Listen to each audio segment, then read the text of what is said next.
Yes, good morning. Good morning to every students. Attend the class. Okay. ನಾವು ರಜೆ ಮುಗಿದಿಂದ ಮತ್ತೊಮ್ಮೆ ಸೇರ್ತಾ ಇದ್ದೀವಿ ಆನ್ಲೈನ್ ತರಗತಿಯಲ್ಲಿ. ಮತ್ತು ನಾವು ಇಲ್ಲಿವರೆಗೆ ಏನನ್ನು ಅಭ್ಯಾಸ ಮಾಡಿದ್ದೀವಿ, ಏನು ಮಾಡಿದ್ದೀವಿ ಅನ್ನೋದು ನೀವು ರಿಮೆಂಬರ್ ಮಾಡ್ಕೊಂಡಿದ್ದೀರಿ. ಗಣಿತದಲ್ಲಿ ಸಮಾಂತರ ಶ್ರೇಣಿಯನ್ನು ಅಭ್ಯಾಸ ಮಾಡಿದ್ದೀವಿ. ಫಸ್ಟ್ಗೆ ತ್ರಿಭುಜಗಳ ಬಗ್ಗೆ ಅಭ್ಯಾಸ ಮಾಡಿದ್ದೀವಿ. ನೆಕ್ಸ್ಟ್ ಈಗ ನಾವೇನು ಮಾಡೋಣ ಅಂದರೆ ಇನ್ನೊಂದು ಇಂಪಾರ್ಟೆಂಟ್ ಚಾಪ್ಟರ್. ಈ ಚಾಪ್ಟರ್ ಎಷ್ಟು ಸರಳದ ಮತ್ತು ಪರೀಕ್ಷೆಗೆ ಎಷ್ಟು ಈಸಿಯಾಗಿ ಕ್ವಶನ್ ಬರ್ತಾವೆ ಅನ್ನೋದು ಅಭ್ಯಾಸ ಮಾಡೋಣ. ಫಸ್ಟ್ ಗಮನ ವಿದ್ಯಾರ್ಥಿಗಳು, ಈ ಚಾಪ್ಟರ್ ವೃತ್ತಗಳು ಪರೀಕ್ಷೆಯಲ್ಲಿ ಫಿಕ್ಸ್ಡ್ ಕ್ವಶನ್ ಇರ್ತವೆ. ನೀವೇನು ವಿಚಾರ ಮಾಡಂಗಿಲ್ಲ, fix question, no doubt it, fix question. ಹ್ಯಾಂಗೆ ಫಿಕ್ಸ್ ಕ್ವಶನ್ ಅಪ್ಪ ಗಮನ. ಈ ಘಟಕದಲ್ಲಿ, ಈ ಚಾಪ್ಟರ್ದಲ್ಲಿ 2 ಪ್ರಮೇಯಗಳು ಬರ್ತವೆ. ಆ 2 ಪ್ರಮೇಯದಲ್ಲಿ ಒಂದು ಪ್ರಮೇಯ ಅಂತೂ ಒಂದು ಫಿಕ್ಸ್ ಇರ್ತದೆ. 2ರಲ್ಲಿ ಒಂದು. ನೀವು 2 ಪ್ರಮೇಯಗಳನ್ನು ನೀಟಾಗಿ ಸ್ಟಡಿ ಮಾಡಬೇಕು. ಇದು ಒಂದು ಪದ್ಧತಿ. ಅದು ಪ್ರಮೇಯ 3 ಮಾರ್ಕ್ಸಿಗೆ ಒಂದು ಪ್ರಮೇಯ ಬರ್ತದೆ ಕಂಪಲ್ಸರಿ. 3 ಮಾರ್ಕ್ಸಿಗೆ ಒಂದು ಪ್ರಮೇಯ ಫಿಕ್ಸ್ ಇರ್ತದೆ, ನೋ ಡೌಟ್ ಇಟ್. ನಂತರ ನ್ಯೂ ಟೈಪ್ ಅಥವಾ ಬಿಟ್ಟ ಸ್ಥಳಗಳಾಗಲಿ, ಇವೆರಡರಲ್ಲಿ ಒಂದು ಬರ್ತದೆ. Total 4 marks. ಜೇಬ್ರೆ ಇದ್ದಂಗೆ ನೋಡ್ರಪ್ಪ ಈ ಕ್ವಶನ್ ಅನ್ನು. ನೀವೇನು ಮಾಡ್ಬೇಕಂದ್ರೆ ಈ ಚಾಪ್ಟರನ್ನು ಈಸಿ ತೊಗೊಳ್ಬೇಕು, ಈಸಿಯಾಗಿ ಮಾಡಬೇಕು ಮತ್ತು ಪ್ರಾಕ್ಟೀಸ್ ಮಾಡಬೇಕು. ಪರೀಕ್ಷೆಗೆ ಸರಳವಾಗಿ ನಾವು ತಿಳ್ಕೊಬೇಕು. ರೈಟ್? ಹಾಗಾದರೆ ಈ ಚಾಪ್ಟರ್ ಬಗ್ಗೆ ಮುಂದೆ ಹೋಗೋಣ. ನಾನು ಇನ್ನೊಮ್ಮೆ ನಿಮ್ಗೆ ಕೇಳ್ತಾ ಇದ್ದೀನಿ, ನಾನು ಒಂದು ವಾರ ನಿಮ್ಮ ಕ್ಲಾಸ್ ತೊಗೊಂಡಿದ್ದಿಲ್ಲ, ರಜದಲ್ಲಿ ಗೌರ್ಮೆಂಟ್ ರಜೆ ಮಾಡಿತ್ತು. ಆ ದೃಷ್ಟಿಯಿಂದ ಈಗ ನೀವು ಮರಳಿ ಟ್ರ್ಯಾಕಿಗೆ ಬಂದಿದ್ದೀರಿ ಅಂತ ಅಂದ್ಕೊಂಡಿದ್ದೀನಿ. ಟ್ರ್ಯಾಕ್ ಅಂತ ಗೊತ್ತಾಗ್ತದಲ್ಲ, ಅಂದ್ರೆ ಸ್ಟಡಿ ಮೂಡ್ನಾಗೆ ಇದ್ದೀರಿ ಅಂತ. ಸ್ಟಡಿ ಮೂಡ್ನಾಗೆ ಇರ್ಬೇಕೀಗ, ಅಂದ್ರೆ ಚಾಪ್ಟರ್ ಅರ್ಥ ಆಗ್ತವ. ನೀವು ಬಿಟ್ಟು ಇವತ್ತು ಬಂದಿನಿ ಸರ್, ಹೊಲಕ್ಕೆ ಹೋಗಿದ್ದೆ, ಹಂಗೆ ಬಂದಿದ್ದೆ, ಹಿಂಗೆ ಬಂದಿದ್ದೆ, ಎಲ್ಲೇ ಹೋರಿ ಈಗ ಕರೆಕ್ಟ್ ಟ್ರ್ಯಾಕ್ನಾಗ ಇರ್ಬೇಕು. ಈಸಿಯಾಗಿ ಏನಾಗ್ತದೆ ಅಂದ್ರೆ ಅರ್ಥ ನಮಗೆ ಆಗ್ತದೆ. ಇದು ನಮ್ಮ ಅಭ್ಯಾಸದ ಒಂದು ಪರಿ. ರೈಟ್? ಹಾಗಾದ್ರೆ ಇದರ ಬಗ್ಗೆ ಗಮನ ಹರಿಸೋಣ. ಪರೀಕ್ಷಾ ದೃಷ್ಟಿಯಿಂದ ಮತ್ತು ನಾಲೆಜ್ ದೃಷ್ಟಿಯಿಂದ ಇದನ್ನ ಅಭ್ಯಾಸ ಮಾಡೋಣಲ್ಲ? Okay, right. ಹಾಗಾದರೆ ಎಸ್, ಸ್ಟಾರ್ಟ್ ಮಾಡೋಣ. ಎಸ್, ನೋಡ್ರಿ, ನಾನು ಇಲ್ಲಿ ಒಂದೆರಡು ವೃತ್ತ ಹಾಕ್ತೇನೆ. ಎಲ್ಲರೂ ಗಮನ. ನೀವು ಒಂದೇ ಸಹ ತ್ರಿಜ್ಯದಿಂದ ಹಾಕಂತ, ನಾನು ಕೈನ ತ್ರಿಜ್ಯ ಇದ್ದಂಗೆ ಅದಾವ ನೋಡ್ರಿ. ಹೇಳ್ತೇನೆ, ಇಲ್ಲೊಂದು ವೃತ್ತ ಹಾಕಿ. ನೆಕ್ಸ್ಟ್ ಏನ್ ಮಾಡ್ತೀನಪ್ಪ ಅಂದ್ರೆ ಇಲ್ಲೊಂದು ವೃತ್ತ ಹಾಕ್ತೀನಿ, ಇಲ್ಲೊಂದು ವೃತ್ತ ಹಾಕಿ. ಎಲ್ಲ ಗಮನ ಹರಿಸ. ಇದು ಆಲ್ರೆಡಿ ನಾವು 9th ಸ್ಟ್ಯಾಂಡರ್ಡ್ ಮಾಡಿದ್ದೀವಿ. ಇಲ್ಲೊಂದು ವೃತ್ತ ಹಾಕಿ. 3 ವೃತ್ತಗಳ ನನ್ನ ಹತ್ತಿರ ಸೈಡೆಡ್ ವೃತ್ತ ಹಾಕ್ತೀನಿ ನೋಡಿ. Just like this is one type of the activities we say. ವೃತ್ತದ ಇದು ಒಂದು ವೃತ್ತ ಇದೆ. ನೆಕ್ಸ್ಟ್ ಇದು ಒಂದು ವೃತ್ತದ. ಗಮನ ಹರಿಸಲಿ ಎಲ್ಲ ವಿದ್ಯಾರ್ಥಿಗಳೇ. ವೃತ್ತವನ್ನು ಹಾಕ್ತಾ ಇದ್ದೀನಿ. ಚೆಂದ ಕಾಣಿಸ್ತಾ ಇಲ್ಲ? Yes, fine. ನೆಕ್ಸ್ಟ್ ಇನ್ನೊಂದು ಚಾಕ್ಲೇಟ್ ತಗೋತಿದ್ದಾಳೆ. ಇದೊಂದು ಹಾಕ್ತೀನಿ. ಇಲ್ಲೊಂದು ವೃತ್ತ ಇದೆ.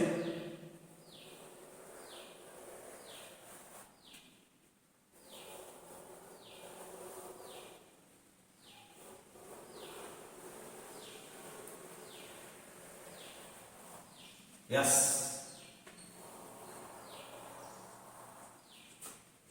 ಇದೊಂದು ಬರ್ತದೆ. ಇದರಲ್ಲಿ ನಾನು ಏನು ಮಾಡ್ತೀನಪ್ಪ ಅಂದರೆ ನೋಡ್ರಿ, ಇಲ್ಲಿ ಒಂದು ಸರಳ ರೇಖೆ ಬಿಡ್ತೀನಿ.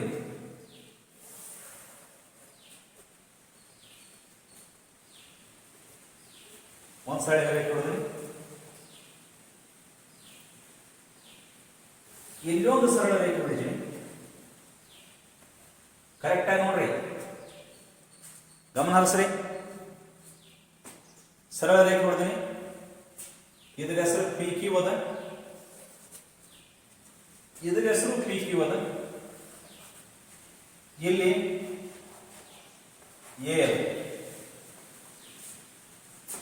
ನೆಕ್ಸ್ಟ್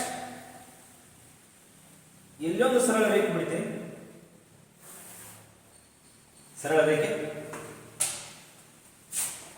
ನೋಡ್ರಿ ಎಲ್ಲರೂ.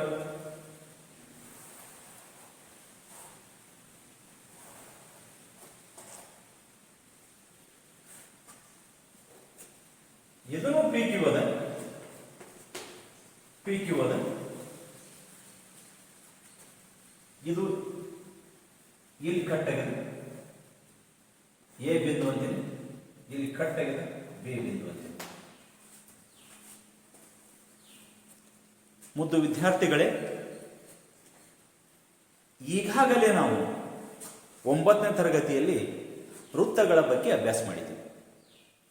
ಏನು ವೃತ್ತ ಅಂದ್ರೆ ಒಂದು ಸ್ಥಿರ ಬಿಂದುವಿನಿಂದ ಸ್ಥಿರ ಅಂತರದಲ್ಲಿರುವ ಬಿಂದುಗಳ ಜೋಡಣೆ. ಒಂದು ಸ್ಥಿರ ಬಿಂದುವಿನಿಂದ ನೋಡ್ರಿ, ಇದು ಒಂದು ಸ್ಥಿರ ಬಿಂದು ಅಥವಾ ಇದು ಒಂದು ಸ್ಥಿರ ಬಿಂದು, ಓ ಒಂದು ಸ್ಥಿರ ಬಿಂದು. ಸ್ಥಿರ ಬಿಂದುವಿನಿಂದ ಸ್ಥಿರ ಅಂತರದಲ್ಲಿ ನೋಡು, ಇಲ್ಲಿಂದ ಇಲ್ಲಿ ಹೊಡೆದ್ರೆ ಇದು ಒಂದೇ ಅಂತರ, ಇದು ಹೊಡೆದ್ರೆ ಇಲ್ಲಿ ಒಂದೇ ಅಂತರ, ಇದು ಒಂದೇ ಅಂತರ, ಇದು ಒಂದೇ ಅಂತರ, ಇದು ಒಂದೇ ಅಂತರ. ಸ್ಥಿರ ಅಂತರದಲ್ಲಿರುವ ಬಿಂದುಗಳ ಜೋಡಣೆ. ಇಲ್ಲಿ ನೋಡಿ, ಎಲ್ಲಾ ಬಿಂದುಗಳು ಬಿಂದುಗಳು ಬಿಂದುಗಳು ಜೋಡಣೆ ಮಾಡ್ತವೆ. ಈ ಜೋಡಣೆ ಹೊಡೆದು ನಾವೇನ್ ಮಾಡಿದ್ವಿ ಅಂದ್ರೆ ಒಂದು ಪರದಿ ಅಂತ ಬರ್ತಿದೆ. ಅದಕ್ಕೆ ನಾವು ಪರದಿ, ಬಿಂದುಗಳ ಒಂದು ವಕ್ರರೇಖೆಗೆ ನಾವು ಪರದಿ ಅಂತ ಕರಿತೀವಿ. ಹಾಗಾದರೆ ಗಮನ ಇರಲಿ, ಒಂದು ಸ್ಥಿರ ಬಿಂದುವಿನಿಂದ, ಆ ಸ್ಥಿರ ಬಿಂದುವಿನ ಹೆಸರು ಏನಪ್ಪಾ ಅಂದ್ರೆ ವೃತ್ತದ ಕೇಂದ್ರ. ಇದು ಕೇಂದ್ರ ಬಿಂದು, ವೃತ್ತದ ಕೇಂದ್ರ. ಸ್ಥಿರ ಬಿಂದುವಿನಿಂದ ಸ್ಥಿರ ಅಂತರ, ಸ್ಥಿರ ಅಂತರದವಲ್ಲ ಇವೆಲ್ಲ, ಇವಕ್ಕೆ ನಾವು ವೃತ್ತದ ತ್ರಿಜ್ಯ ಅಂತ ಕರಿತೀವಿ. ತ್ರಿಜ್ಯ ಆಲ್ರೆಡಿ ನಿಮ್ಗೆ ಗೊತ್ತಿದೆ. ವೃತ್ತದ ತ್ರಿಜ್ಯ, ವೃತ್ತದ ವ್ಯಾಸ, ವೃತ್ತದ ಜ, ವೃತ್ತಖಂಡ, ಕಂಸ, ಲಘು ವೃತ್ತಖಂಡ, ಅರ್ಧ ವೃತ್ತಖಂಡ, ಅಧಿಕ ವೃತ್ತಖಂಡ, ತ್ರಿಜ್ಯಾಂತರ ಖಂಡ. ಇವೆಲ್ಲ ನಾವು ಏನಪ್ಪಾ ಅಂದ್ರೆ 9ನೇ ಕ್ಲಾಸ್ನಾಗೆ ಸವಿಸ್ತಾರವಾಗಿ ಅಭ್ಯಾಸ ಮಾಡಿದ್ದೀವಿ, ನೋ ಡೌಟ್. ಈ 10ನೇ ಕ್ಲಾಸ್ನಲ್ಲಿ ಏನ್ ಮಾಡ್ಬೇಕಪ್ಪ ಅಂದ್ರೆ ಇವುಗಳ ಬಗ್ಗೆ ನಾವು ತಿಳ್ಕೋಬೇಕು. ನೋಡ್ರಿ my dear students, be careful, just to see. ನಾನು ಒಂದು ಸರಳ ರೇಖೆ ಪಿ ಕ್ಯೂ ಅನ್ನ ವೃತ್ತದ ಹೊರಗಡೆ ಹೊಡೆದೇನೆ. ಎಲ್ಲರೂ ಗಮನ ಇರಲಿ. ಒಂದು ಸರಳ ರೇಖೆ ಪಿ ಕ್ಯೂ ಅನ್ನ ವೃತ್ತಕ್ಕೆ ಟಚ್ ಆಗಿದೆ, ಸ್ವಲ್ಪ ಟಚ್ ಆಗಿದೆ, ಒಂದು ಬಿಂದುವಿನಲ್ಲಿ ಟಚ್ ಆಗಿದೆ. ರೈಟ್. ಈ ವೃತ್ತದಲ್ಲಿ ಏನಾಗಿದೆಯಪ್ಪ ಅಂದ್ರೆ ಒಂದು ಪಿ ಕ್ಯೂ ಸರಳ ರೇಖೆ 2 ಬಿಂದುವಿನಲ್ಲಿ ಹೈದೋಗಿದೆ. ಈ 3 ಫಿಗರ್ಗಳನ್ನು ಬರೆದ್ರೆ 3 ಚಿತ್ರಗಳದಾವ, ಗಮನವಿಟ್ಟು ನೋಡ್ಬೇಕಿಲ್ಲ. ಒಂದು ಸರಳ ರೇಖೆ ವೃತ್ತದ ಹೊರಗಡೆ ಇದೆ, ಒಂದು ಸರಳ ರೇಖೆ ವೃತ್ತವನ್ನ ಒಂದು ಬಿಂದುವಿನಲ್ಲಿ ಛೇದಿಸ್ತದೆ, ಇನ್ನೊಂದು ಸರಳ ರೇಖೆ ವೃತ್ತವನ್ನ 2 ಬಿಂದುವಿನಲ್ಲಿ ಛೇದಿಸಿದೆ. ಗಮನವಿಟ್ಟು ನೀವು ಸ್ವಲ್ಪ ಈಸಿಯಾಗಿ ನೋಡ್ತೇವೆ. ಹಾಗಾದರೆ ಯಾವ ಸರಳ ರೇಖೆಯು ವೃತ್ತವನ್ನು ಒಂದೇ ಒಂದು ಬಿಂದುವಿನಲ್ಲಿ ಛೇದಿಸುತ್ತಿದ್ದರೆ ಅದನ್ನು ವೃತ್ತದ ಸ್ಪರ್ಶಕ ಎಂದು ಕರೆಯುತ್ತೇವೆ. ಏನಂತೇವೆ? ವೃತ್ತದ ಸ್ಪರ್ಶಕ ಅಂತ ಕರಿತೀವಿ. ಇದು ವೃತ್ತದ ಸ್ಪರ್ಶಕ. ಸ್ಪರ್ಶಕ ನ್ಯೂ ಟೈಪ್ ಕ್ವಶನ್ಸ್ ಬರಬಹುದು. ಸ್ಪರ್ಶಕ ಎಂದರೇನು? ಸ್ಪರ್ಶಕ ಎಂದರೆ, ಇನ್ನೊಮ್ಮೆ ಹೇಳ್ತೀನಿ, ಗಮನ ಇಟ್ಟು ಕೇಳಿ. ಯಾವುದೇ ಒಂದು ಸರಳ ರೇಖೆ ವೃತ್ತವನ್ನು ಒಂದೇ ಬಿಂದುವಿನಲ್ಲಿ ಛೇದಿಸುತ್ತಿದ್ದರೆ ಅದನ್ನು ವೃತ್ತದ ಸ್ಪರ್ಶಕ ಎಂದು ಕರೆಯುತ್ತೇವೆ. ಹಾಗಾದರೆ ವೃತ್ತದ ಸ್ಪರ್ಶಕ ಯಾವ ಬಿಂದುವಿನಲ್ಲಿ ಛೇದಿಸಿದೆ? ಎ ಬಿಂದುವಿನಲ್ಲಿ ಛೇದಿಸಿದೆ. ಎ ಬಿಂದುವಿನಲ್ಲಿ ಛೇದಿಸಿದೆ. ಹಾಗಾದರೆ ಎ ಬಿಂದುವನ್ನು ಏನೆಂದು ಕರೆಯುತ್ತೇವೆ ಅಂದರೆ ಸ್ಪರ್ಶ ಬಿಂದು ಅಂತ ಕರಿತೀವಿ. ಏನಂತ ಕರಿತೀವಿ? ಸ್ಪರ್ಶ ಬಿಂದು. ಯಾಕೆ ಸ್ಪರ್ಶ ಬಿಂದು? ಸ್ಪರ್ಶಕವು ಹೊಂದಿರುವಂತ ಸಾಮಾನ್ಯ ಬಿಂದುವೇ ಸ್ಪರ್ಶ ಬಿಂದು. ಯಾಕ ಸ್ಪರ್ಶ ಹೊಂದಿರ್ತದೆ, ಸ್ಪರ್ಶಕ ಹೊಂದಿರ್ತದೆ. ಸ್ಪರ್ಶ ಬಿಂದು ಅಂದ್ರೆ ವೃತ್ತವು ಯಾವ ಬಿಂದುವಿನಲ್ಲಿ ಸ್ಪರ್ಶ ಹೊಂದಿರ್ತದೆ, ಆ ವೃತ್ತದ ಸ್ಪರ್ಶಕ ಯಾವ ಬಿಂದುವಿನಲ್ಲಿ ಸ್ಪರ್ಶ ಹೊಂದಿರ್ತದೆ, ಅದಕ್ಕೆ ನಾವು ವೃತ್ತದ ಸ್ಪರ್ಶಕ ಅಂತ ಕರಿತೀವಿ, ಸಿಂಪಲ್ ಆಗಿ, ನೋ ಡೌಟ್. ಹಾಗಾದ್ರೆ ಇನ್ನೇನು ಹೇಳ್ತೀನಿ? ಸ್ಪರ್ಶಕ ಎಂದರೆ ಒಂದು ಸರಳ ರೇಖೆಯು ವೃತ್ತವನ್ನು ಒಂದೇ ಒಂದು ಬಿಂದುವಿನಲ್ಲಿ ಛೇದಿಸುತ್ತಿದ್ದರೆ ಅಂತ ಸರಳ ರೇಖೆಯನ್ನು ವೃತ್ತದ ಸ್ಪರ್ಶಕ ಎಂದು ಕರೆಯುತ್ತೇವೆ. ಮತ್ತು ಸ್ಪರ್ಶಕವು ಛೇದಿಸುವಂತ ಬಿಂದುವನ್ನು ಸ್ಪರ್ಶ ಬಿಂದು ಅಥವಾ ಸಾಮಾನ್ಯ ಬಿಂದು, ಸ್ಪರ್ಶ ಬಿಂದು ಅಂತ ಕರಿತೀವಿ. ನೆಕ್ಸ್ಟ್ ಬರಲಿ, ಇಲ್ಲಿ ಬರಲಿ. ಒಂದು ವೃತ್ತವನ್ನು ಒಂದು ಸರಳ ರೇಖೆಯು ಎರಡು ಬಿಂದುಗಳಲ್ಲಿ ಛೇದಿಸುತ್ತಿದ್ದರೆ, ಎಷ್ಟು ಬಿಂದುಗಳಲ್ಲಿ? ಎರಡು ಬಿಂದುಗಳಲ್ಲಿ ಛೇದಿಸುತ್ತಿದ್ದರೆ ಅಂತ ಸರಳ ರೇಖೆಯನ್ನ ನಾವು ವೃತ್ತದ ಛೇದಕ ಅಂತ ಕರಿತೀವಿ. ಏನಂತ ಕರಿತೀವಿ? ವೃತ್ತದ ಛೇದಕ ಎಂದು ಕರೆಯುತ್ತೇವೆ. ವೃತ್ತದ ಛೇದಕವು ವೃತ್ತವನ್ನು ಎರಡು ಬಿಂದುಗಳಲ್ಲಿ ಛೇದಿಸುತ್ತದೆ. ಎರಡು ಬಿಂದುಗಳಲ್ಲಿ ಛೇದಿಸುವಂತಹ ಒಂದು ಸರಳ ರೇಖೆಗೆ ನಾವು ವೃತ್ತದ ಛೇದಕ ಎಂದು ಕರೆಯುತ್ತೇವೆ. ರೈಟ್? ಹಾಗಾದ್ರೆ ಇಷ್ಟೆಲ್ಲ ನೋಡಿದಾಗ ಇಲ್ಲೊಂದು ಐತೆ ನೋಡಿ, ಇದು ಐತೆ. ಹಾಗಾದ್ರೆ ಈ ಸರಳ ರೇಖೆ ವೃತ್ತವನ್ನ ಛೇದಿಸಿದ್ರಿಲ್ಲ, ಸ್ಪರ್ಶ ಹೊಂದಿಲ್ಲ. ಹಾಗೆ ಇಂಥದಕ್ಕೆ ಏನಂತೀವಿ? ಇದು ಸ್ಪರ್ಶಕನೂ ಅಲ್ಲ, ಛೇದಕನೂ ಅಲ್ಲ. ನಡಿ, ಯಾವುದೇ ಅಲ್ಲ. ಅಂತ ಸರಳ ರೇಖೆಗಳು ನಮ್ಗೆ ಸಿಗ್ತಾವ. ಸ್ಪರ್ಶಕನೂ ಇರುವುದಿಲ್ಲ, ಒಂದೊಂದು ಛೇದಕನೂ ಇರುವುದಿಲ್ಲ. ಆದ ಗಮನ ಇರಬೇಕು. ವೃತ್ತದ ಛೇದಕ ಹೊಡೆದಾಗ ನೋಡಿ, ಇದು ಛೇದಕ ಹೊಡೆದೆ, ಹಿಂಗ್ ಛೇದಕ ಹೊಡೆದೆ, ಹಿಂಗ್ ಛೇದಕ ಹೊಡೆದೆ, ಹಿಂಗ್ ಛೇದಕ ಹೊಡೆದೆ, ಹಿಂಗ್ ಛೇದಕ ಹೊಡೆದೆ, ಹಿಂಗ್ ಛೇದಕ ಹೊಡೆದೆ, ಹಿಂಗ್ ಛೇದಕ ಹೊಡೆದೆ, ನೋಡಿ, ಹಿಂಗ್ ಛೇದಕ ಹೊಡೆದೆ, ಹಿಂಗ್ ಛೇದಕ ಹೊಡೆದೆ, ಹಿಂಗ್ ಛೇದಕ ಹೊಡೆದೆ. ಛೇದಕವನ್ನ ಎಕ್ಸ್ಟೆಂಡ್ ಮಾಡ್ಕೋತಾ ಹೋದ್ರೆ ಅದು ಏನಾಗ್ತದ ಲಾಸ್ಟಿಗೆ ಗೊತ್ತದ? ವೃತ್ತದ ಸ್ಪರ್ಶಕ ಉಂಟಾದ. ನೋಡು, ಇದು ಸ್ಪರ್ಶಕ ಲಾಸ್ಟ್, ಇದು ಒಂದು ಸ್ಪರ್ಶಕ, ಇದು ಒಂದು ಸ್ಪರ್ಶಕ, ಇದು ಒಂದು ಸ್ಪರ್ಶಕ. ರೈಟ್? ಯಾಕೆ ನೋಡು, ವೃತ್ತದ ಪರಿಧಿ ಒಂದೇ ಬಿಂದುವಿನಲ್ಲಿ ಹೆಚ್ಚಾಗ್ತದೆ. ಛೇದಕವುಗಳು ಲಾಸ್ಟಿಗೆ ಹೋಗ್ಕೋತ ಏನಾಗ್ತವ ಅಂದ್ರೆ ವೃತ್ತದ ಸ್ಪರ್ಶಕಗಳಾಗ್ತವ. ಆದ್ರೆ ವೃತ್ತದ ಸ್ಪರ್ಶಕವು ಛೇದಕವೂ ಆಗ್ಬೋದು. ಈಗ ನೋಡು, ನಾವು ಒಂದು ವೇಳೆ ಇದು ಸ್ಪರ್ಶಕ ಅಂತೇಳಿ ಇನ್ನು ಒಳಗಡೆ ಹೊಡೆದ್ಬಿಟ್ಟು ಇದು ಛೇದಕ ಆಗ್ತದೆ ಸಾಮಾನ್ಯ. ಅದು ಗಮನ ಇರಲಿ. ವೃತ್ತಕ್ಕೆ ಅನೇಕ ಅನಂತ ಸಮಾಂತರ ಸ್ಪರ್ಶಕಗಳನ್ನು ಎಳೆಯಬಹುದು ಅಂತ ಹೇಳ್ತಾರೆ ಅವರು. ನೋಡು, ಈ ಸ್ಪರ್ಶಕ ಇದೆಲ್ಲ, ಈ ಸ್ಪರ್ಶಕ ಎರಡು ಸಮಾಂತರವಾಗಿವೆ. ಅದು ರೈಟ್. ನೆಕ್ಸ್ಟ್ ಹಿಂಗೂ ಎಳೆಯಬಹುದು, ಹಿಂಗೂ ಸಮಾಂತರ ಸ್ಪರ್ಶಕಗಳನ್ನು ಎಳೆಯಬಹುದು. ವೃತ್ತಕ್ಕೆ ಅನೇಕ ಸಮಾಂತರ ಸ್ಪರ್ಶಕಗಳನ್ನು ಎಳೆಯಬಹುದು, ಆದ್ರೆ ಅನೇಕ ಛೇದಕಗಳನ್ನು ಎಳೆಯಕ್ಕೆ ಬರ್ತದೆ ನೋಡಿ. ಯಾಕ? ಛೇದಕ ಹೊಡ್ಕೋತ ಬಂದಾಗ ಏನಾಗ್ತದಂದ್ರೆ ವೃತ್ತದ ಸ್ಪರ್ಶಕ ಆಗಿಬಿಡ್ತದೆ. ಆ ದೃಷ್ಟಿಯಿಂದ ನಾವೇನ್ ಮಾಡ್ತೀವಪ್ಪ ಅಂದ್ರೆ ನಾವು ವೃತ್ತದ ಛೇದಕವನ್ನ ನೋಡ್ತೀವಿ, ವೃತ್ತದ ಸ್ಪರ್ಶಕವನ್ನು ನೋಡ್ತೀವಿ. ಒಂದ್ ವೇಳೆ ಇದೆ, ಇಲ್ಲೊಂದು ಐತೆ ನೋಡಿ, ಇರ್ಬೇಕಂತ ಇದನ್ನ ಅಳಿಸ್ತೇನೆ, ಜಾಸ್ತಿ ಇದನ್ನ ಅಳಿಸಬಹುದು. ಮುಂದೆ ಹೋದಾಗ ಹಿಂಗ ನಾವು ಹೊಡೆದ್ರೆ ಏನಂತೀವಿ? ಇದು ಒಂದು ವೃತ್ತ, ಗಮನ ಇರುತ್ತೆ, ಇದು ವೃತ್ತ. ಇಲ್ಲೊಂದು ಸ್ಪರ್ಶಕ ಹೊಡೆದೆ, ಇಲ್ಲೊಂದು ಸ್ಪರ್ಶಕ ಹೊಡೆದೆ, ಇಲ್ಲೊಂದು ಸ್ಪರ್ಶಕ ಹೊಡೆದೆ, ಛೇದಕ ಸ್ಪರ್ಶಕಲ್ಲ, ಸ್ಪರ್ಶಕ ಹೊಡೆದೆ, ಇಲ್ಲೊಂದು ಸ್ಪರ್ಶಕ ಹೊಡೆದೆ, ಇಲ್ಲೊಂದು ಸ್ಪರ್ಶಕ ಹೊಡೆದೆ. ಹಾಗಾದ್ರೆ ಒಂದೇ ಬಿಂದುವಿನಲ್ಲಿ ಅನೇಕ ಸ್ಪರ್ಶಕಗಳನ್ನು ಎಳಿಬಹುದು ನೋಡಪ್ಪ. ಎಸ್, ಎಳಿಬಹುದಲ್ಲ? ಸಾಕಷ್ಟು ಸ್ಪರ್ಶಕಗಳನ್ನು ನಾವೇನ್ ಮಾಡ್ತೀವಿ, ಹೇಳ್ತೀವಿ. ಹಾಗಾಗಿ ಒಂದ್ ವೇಳೆ ಈ ರೀತಿ ಇದ್ರೆ ಏನ್ ಮಾಡ್ತಾರ ಅಂತ ನಾವು ಹೇಗೆ ದಿಸ್ ಇಸ್ ಇಲ್ಲೊಂದು ವೃತ್ತ ಹೀಗೆ ಬಂದ್ಬಿಡೋದು ಏನು ಹೇಳ್ತಿದ್ರು ಛೇದಕ ಅಂತ ಸ್ಪರ್ಶಕ ಅಂತ. ಇದು ಛೇದಕ ಮತ್ತು ಸ್ಪರ್ಶಕ ಯಾವುದೂ ಆಗುವುದಿಲ್ಲ. ಯಾಕಪ್ಪ ಅಂದರೆ ಸ್ಪರ್ಶಕಕ್ಕೆ ತನ್ನದೇ ಆದಂಥ ಒಂದು ಕ್ಯಾರೆಕ್ಟರ್ ಇದೆ, ಲಕ್ಷಣಗಳಿವೆ, ಮತ್ತು ಛೇದಕಕ್ಕೂ ಇದೆ, ಸ್ಪರ್ಶಕಕ್ಕೂ ಇದೆ. ಇಂಥವು ನಾವು ಏನೂ ಹೇಳಲಿಕ್ಕಾಗೋದಿಲ್ಲ, ಇವು ಅಲ್ಲ. ಆದ್ರೆ ಒಂದು ವಿಚಾರ ಇದೆ, ಯಾವ ಒಂದು ಅಳಿಸಿದ ಯಾವುದೇ ಒಂದು ವೃತ್ತದ ಸ್ಪರ್ಶಕವು ಯಾವುದೇ ಒಂದು ವೃತ್ತ, ಇದೊಂದು ವೃತ್ತವಾಗಿ ಈ ವೃತ್ತದ ಸ್ಪರ್ಶಕವು ಇದೊಂದು ಸ್ಪರ್ಶಕನ ಹೇಳಿದೆ, ವೃತ್ತದ ಒಂದು ಸ್ಪರ್ಶಕ ಹೇಳ್ತೇನೆ ಹೇಳೋಣ. ಈ ರೀತಿ ಒಂದು ಸ್ಪರ್ಶಕ ಹೇಳ್ತೇನೆ, ಇದೊಂದು ಸ್ಪರ್ಶಕ, ಇದು ಸ್ಪರ್ಶಕ, PQ ಸ್ಪರ್ಶಕ, A ಸ್ಪರ್ಶಕ. ನಾನು ಇದಕ್ಕೆ ಒಂದು ತ್ರಿಜ್ಯವನ್ನು ಹೇಳ್ತೀನಿ, ಎಸ್ ಎಸ್ ಓ ವೃತ್ತಕ್ಕೆ.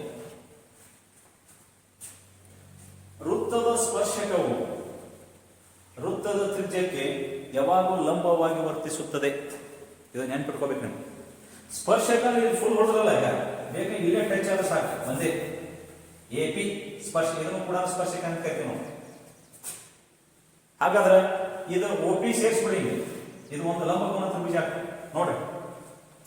ಹಾಗಾದ್ರೆ ಯಾವುದೇ ಒಂದು ವೃತ್ತದಲ್ಲಿ ವೃತ್ತದ ಸ್ಪರ್ಶಕ ಮತ್ತು ವೃತ್ತದ ಸ್ಪರ್ಶ ಬಿಂದು ತ್ರಿಜ್ಯ ಅವಳ ನಡುವಿನ ಕೋನ ಎಷ್ಟು ಇರ್ತದಪ್ಪ ಅಂದ್ರೆ 90 ಡಿಗ್ರಿ ಇರ್ತದೆ. ಗಮನ ಇಟ್ಟು ವಿದ್ಯಾರ್ಥಿ, 90 ಡಿಗ್ರಿ ಪಕ್ಕ ಇರ್ತದೆ. ಇಷ್ಟು ನೀವು ಏನು ಮಾಡ್ಬೇಕಂದ್ರೆ ಅರ್ಥ ಮಾಡ್ಕೋಬೇಕು. ಒಂದು ವೇಳೆ ನಾವು ಸಮಾಂತರ ಸ್ಪರ್ಶಕಗಳ ಛೇದಕಗಳನ್ನು ಎಳೆಯಬಹುದೇ? ಎಷ್ಟು ಸಮಾಂತರ ಛೇದಕಗಳನ್ನು ವೃತ್ತದಲ್ಲಿ ಎಳೆಯಬಹುದು? ಅದಕ್ಕೆ ಅನೇಕ ಅನ್ನಂಗಿಲ್ಲ, ಲಿಮಿಟೆಡ್ ಅಷ್ಟೇ ನಾವೇನು ಮಾಡ್ಬೋದಪ್ಪ ಅಂದ್ರೆ ಎಳೆಯಬಹುದು. ಗಮನ. ಹಾಗಾದರೆ ನೀವು ವೃತ್ತದಲ್ಲಿ ಯಾವುದೇ ತ್ರಿಜ್ಯ ಎಳೆಯಿರಿ, ಯಾವುದೇ ಬೇಕಾದ ಕಡೆ ಈ ತ್ರಿಜ್ಯ ಎಳೆಯಿರಿ, ಹಿಂಗೆ ಹೇಳಿ ಯಾವುದೇ ಹೇಳಿ, ಅದಕ್ಕೆ ಸ್ಪರ್ಶಕ್ಕೆ ಯಾವ ಕಡೆ ಹೇಳಿ ಅದು ಯಾವಾಗಲೂ ಲಂಬವಾಗಿ ವರ್ತಿಸ್ತದೆ. ಎಷ್ಟು ನಾವೇನು ಮಾಡ್ಬೇಕಪ್ಪ ಅಂದರೆ ವೃತ್ತದ ಸ್ಪರ್ಶಕ ಮತ್ತು ತ್ರಿಜ್ಯದ ಬಗ್ಗೆ ಅಭ್ಯಾಸ ಮಾಡಬೇಕು. ರೈಟ್. ಹಾಗಾದರೆ ಒಂದು ನೆಲದ ಮೇಲೆ ಒಂದು ಸ್ಪರ್ಶ ಬಿಂದುವಿನಲ್ಲಿ ಎಳೆದಂಥ ಸ್ಪರ್ಶಕವು ತ್ರಿಜ್ಯಕ್ಕೆ ಲಂಬವಾಗಿರುತ್ತದೆ ಅಂತ ಹೇಳ್ತಾನೆ.